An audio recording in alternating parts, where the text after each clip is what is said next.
Hey guys, it's me, Shania. So, kagigising ko lang dyan at kita nyo naman. At ayan, nilagyan ko ng emoji kasi humikap pa ako dyan. Pagbangon ko sa higaan, binuksan ko na agad yung kortina at tinali ko muna. Kaya di ko muna inimbis yung higaan kasi nandyan pa yung kuya ko. Nakahiga pa siya. At ayan, tinatali ko dyan yung kortina. At pagkat ko itali yung kortina ay binuksan ko na rin yung bintana. At sumilip-silip muna ako dyan. Nilagyan ko ng emoji kasi kita dyan yung likod ko. Sumisilip ako dyan sa bintana namin kasi impress ko. Ayan. Hindi ko alam ba't gumaganyan ako dyan. Sobrang silip ko dyan. At pagkatapos ko sumilip ay nagunat-unat ako at umalis na rin.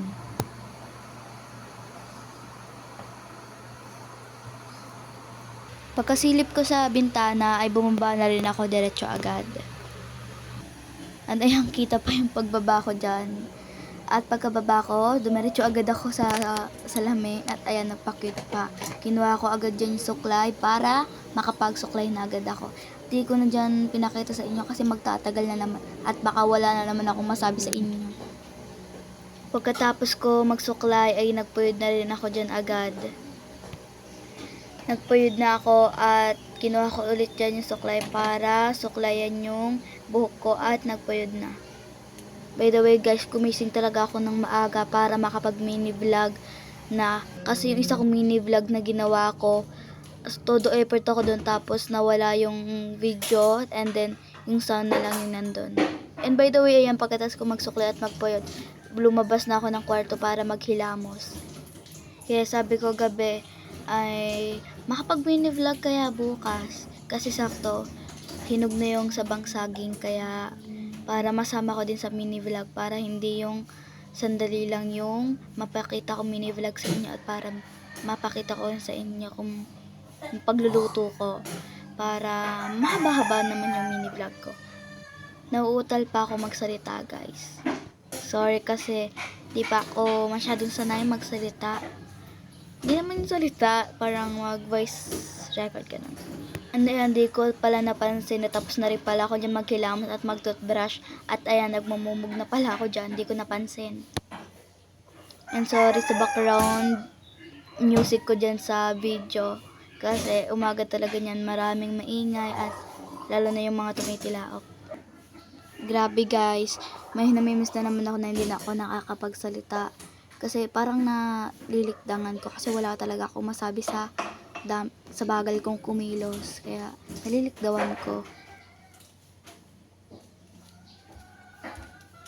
By the way, ayan, tapos na ako mag-toothbrush.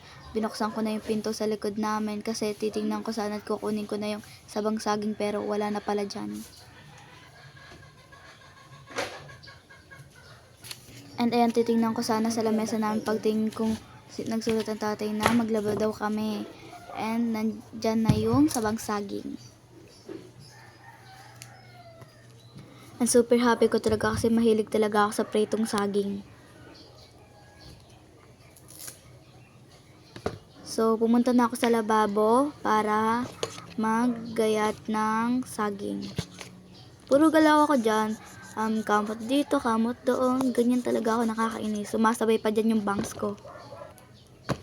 Ang nakuha ko nga pala dyang kutsilyo ay hindi matalas kaya pinalik ko na kung saan nakalagay yung kutsilyo na nakuha ko at kinuha ko na dito yung isa pa namin kutsilyo.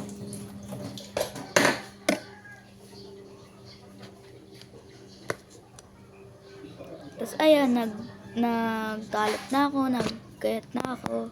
And huwag nyo napasanin dyan yung mukha kong kasi kagigising ko lang talaga and nakaganyan pa talaga yung mukha ko. Pangit. Buti nga guys ay sinipag akong mag voice over at mag-edit ngayon kasi kanina ko lang yung ginawa ngayong June 7 kaninang umaga, tas ngayon sinipag ako ngayon mag voice over kaya siguro mamaya or bukas ko na siyang agad mapopost kasi sinipag ako mag-edit eh. And kagabi nga 'di ba guys na sabi ko makapag mini vlog ako bukas and 'di ba nga magpiprito ako ng saging.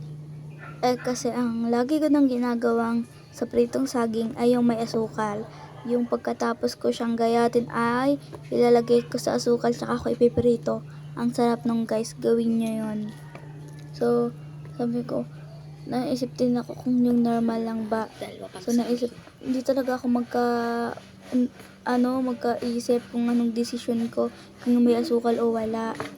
So, naisip ko na lang na parang mayroong asukal tsaka walang asukal. And by the way guys, ayan, naglalagay na ako ng asukal sa platito kasi tapos na ako magayat ng sabang saging. Buo-buo dyan yung mga asukal kasi sa ref siya na nilalagay. Kasi kaya sa ref siya nilalagay kasi nilalanggam siya kapag hindi sa ref nilagay. So, ang ending, may mga part ng asukal na buo pero nadudurog naman kasi di naman yung sobrang tigas. And pagkalagay ko ng asukal sa platito ay nilagay ko na yung saging doon sa asukal. Grabe, ang inhin ko ngayon na.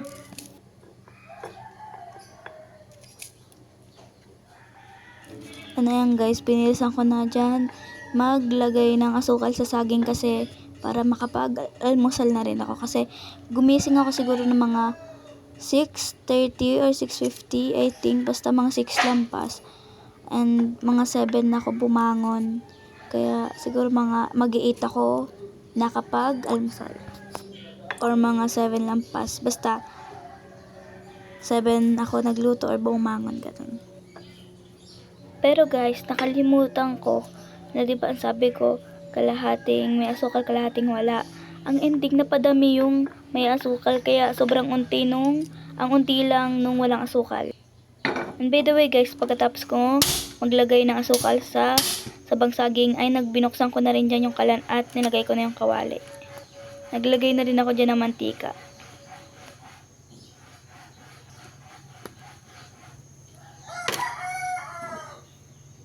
And then, kinalat ko na dyan yung mantika. Alam nga namang hindi ikalat. And ayan, nung tumatalsik-talsik na yung mantika, nilagay ko na dyan yung saging. Nung unang paglagay ko pa kamay, pero natalsik ang kaya ang ginamit ko ay yung yung panghalo, pang prito. Pero ginawa ko yung kamay ko na kasi papatagal pag ganon.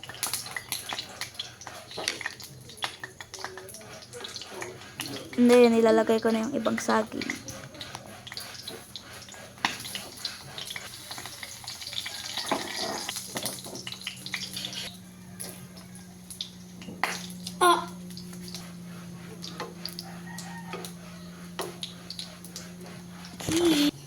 And ayan, kumuha na rin ako dyan ng platong paglalagyan ng saging kasi malapit na maluto sila lahat. And ayan, pinakita pero di naman kita. Paano ba naman front cam ang ginamit pang kita? Ayan. So, balikan ko na lang kayo. And ayan, sinasabi ko rin dyan na babalikan na lang kapag luto na. And ayan, pagkaluto, pupunta na ako dyan. Dun sana ako pupunta sa lamesa pero sabi ko dyan sa may upuan. And pagkaupo ko, siyempre binuksan ko ang TV. Hindi pwedeng hindi gawin yan. Ayan. First taste. Ang sarap niyan guys. Sobra talaga, promise. Tikman natin yung may asukal. Usually ito yung ginagawa talaga. Hindi nyo ako makita guys ng parang hindi nyo ako makita ng ayos. Nakikita nyo naman pero pag ganyan kasi sa mismong upuan pinatong yung stand ko kasi walang mapapagpapatungan na medyo mataas. And ayan, ang dami sinasabi. Di ko sure kung rinig niyo yung sinasabi ko dyan kasi ang hinhin ko magsalita dito ngayon.